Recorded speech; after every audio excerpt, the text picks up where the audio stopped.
I'm very pleased to be with you from Australia and to have this opportunity to present my paper on the intercultural convergence between Greek and indigenous Australians.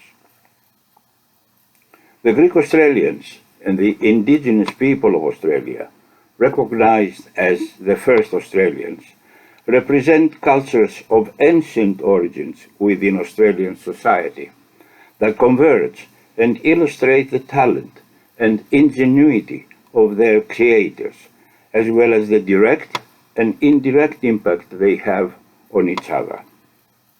Comparing the heritage of Greek Australians with that of indigenous people, despite their multifaceted differences, historical, social, linguistic, or other, we find noteworthy points of intercultural convergence, including, first, quantitative proximity between the Greek Australians and the indigenous Australians with reference to the total population of the country.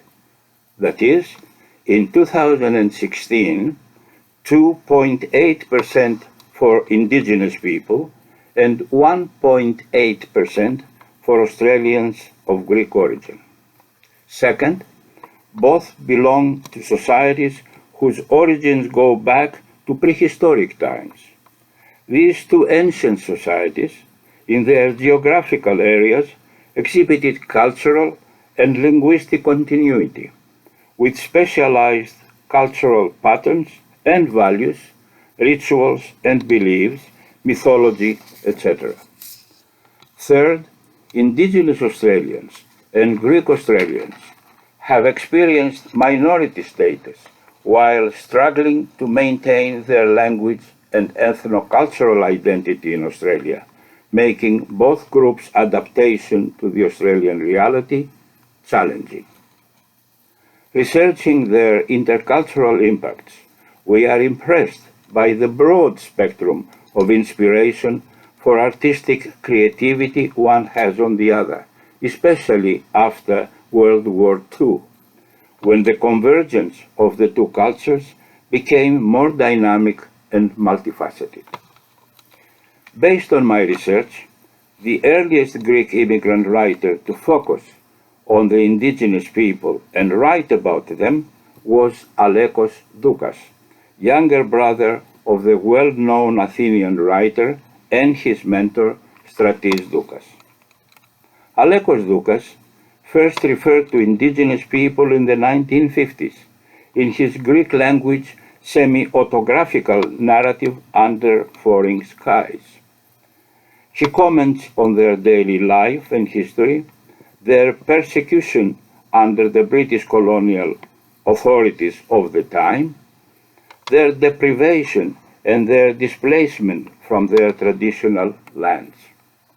Therefore, in his literary writings, he stood as an advocate for the recognition of the indigenous people as a relevant component of Australian society. Another early Greek immigrant poet, short story writer, and playwright who became a most sympathetic observer was Vaso Kalamaras, who emigrated with her husband in 1951 and settled in a rural town south of Perth, Western Australia. There, she came into contact with the indigenous people, growing aware of their social problems, the radical decline of their total population, in addition to the resulting loss of many of their languages and traditions. Later writers that I would term inquiring travelers or social explorers went on the road into the bush or outback to come face to face with Aboriginal Australia and developed a deeper understanding. Their work deals with the occupation of desecration of sacred places, often transformed into tourist sites, and the lack of understanding and appreciation of indigenous cultures, as well as the deep spiritual interconnectedness between the indigenous people and their pristine environment. Others, like the prolific poet Dimitris Tsaloumas, focus with impressive irony on the mining and logging companies' exploitation and destruction of the local Aboriginal ecosystem. Furthermore, there are often moments of genuine appreciation of indigenous culture and spirituality, intermingled with feelings of respect. Many writers pay tribute to indigenous culture as different, replete with ancient myths, traditions, and beliefs, and to the indigenous people who have knowledge and understanding of their environment, and thus an almost religious affinity with it. There is also a second group of Greek-Australian writers who reflect on Aboriginal spirituality and the challenges to their own identity brought about by migration and an adopted homeland. Contrasting the differences of the ancient Greek heritage with the new yet ancient heritage of the indigenous people, they present their vision reflecting their personal experience of interconnectedness resulting from the blending of the two ancient heritages. Aspects of indigenous heritage have also left an influential mark on children's literature. An example is Beth Georgelis's prose work Zeus, the Koala, and the Magic Egg, which thoughtfully blends heritage features appropriate for children, such as the ancient Greek origin of the Olympic Games with references to Aboriginal culture, the sacred site of Uluru, cave paintings, the bonds of indigenous people with the animals of the bush and the land, promoting peace and harmony. However, intercultural convergence is not limited to literary writing, but it extends to music and the visual arts. Although indigenous music differs from the Greek, cross-cultural encounters were realized in the last decades of the 20th century. One noteworthy example is the musician and songwriter Kostas Tsikaderis, who skillfully incorporated into his compositions the traditional instruments of didgeridoo, flute, and bouzouki to represent the voices of the Aborigine, the white settler, and the immigrant. In painting, Vlasis Analis links both the Orthodox tradition and his Greek cultural heritage with Aboriginal subjects. Seeking inspiration from direct contact with indigenous people in their national and traditional setting, he set out on extended journeys that enabled him to portray Aboriginal sacred sites and ceremonies in their own environment, and also Black Madonnas, making him the first non-indigenous painter to work among them when people, other than missionaries and government officials, rarely visited them. Another first-generation painter, Nikos Soulakis, has been inspired by the socio-economic conditions of urban Aborigines in Melbourne in the 1960s. He empathizes with them because they appear to be deprived immigrants in their own ancestral land. In parallel, we note the convergence and influence of Greek heritage elements in a variety of works by indigenous Australian artists and writers. In theatre, for example, one representative case is where an ancient Greek tragedy, Euripides' Medea, meets Black Australia in the rich adaptation Black Medea by the celebrated Aboriginal playwright Wesley Enoch.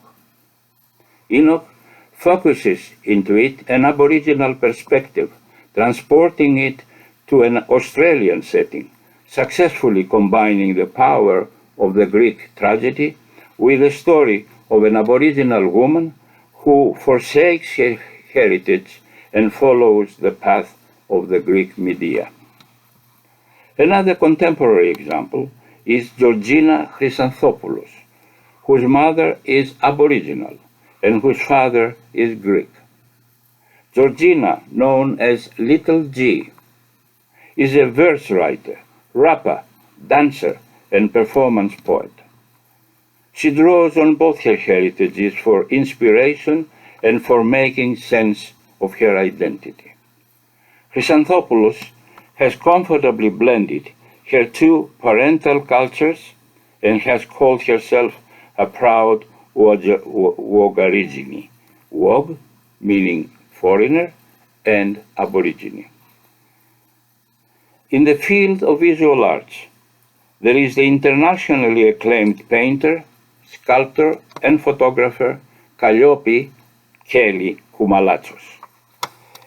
In her work, she expresses her Aboriginal heritage from her mother's side and her Greek heritage from her father's. As she stated in an interview, "I love the two worlds in me because they have made me what I am today. They have given me the ability, embraced with the same pathos and power of two very ancient cultures, to express their beauty and greatness." Koumalatsos participated in the first exhibition of indigenous Australian art in Greece at the Benaki Museum in Athens on the occasion of the 2004 Olympic Games. Koumalatsos presented her family tree artwork, including images of her maternal Aboriginal grandmother and a photo of her paternal grandmother that she had taken 20 years earlier on a visit to Samos, her father's birthplace. In this work, she demonstrated the connection she experienced and the parallels she realized in her upbringing with the two very strong cultural traditions, whose legacies continue to have an impact on her. In conclusion, indigenous Australian and Greek Australian ancient heritage, culture, and art, widely accepted today as integral parts of the wider multicultural Australian national identity, have not left each other untouched. The examples presented help us to appreciate the cross-cultural convergence, which is noticeable, especially since World War II, revealing how two ancient heritages, the oldest of Europe and the oldest of the Australian continent, have come into contact, acknowledging their historical legacies, which have survived and continue to grow. Finally, I believe that there are still many findings and even surprises awaiting us in this often unexpected, yet always fascinating area of intercultural influences.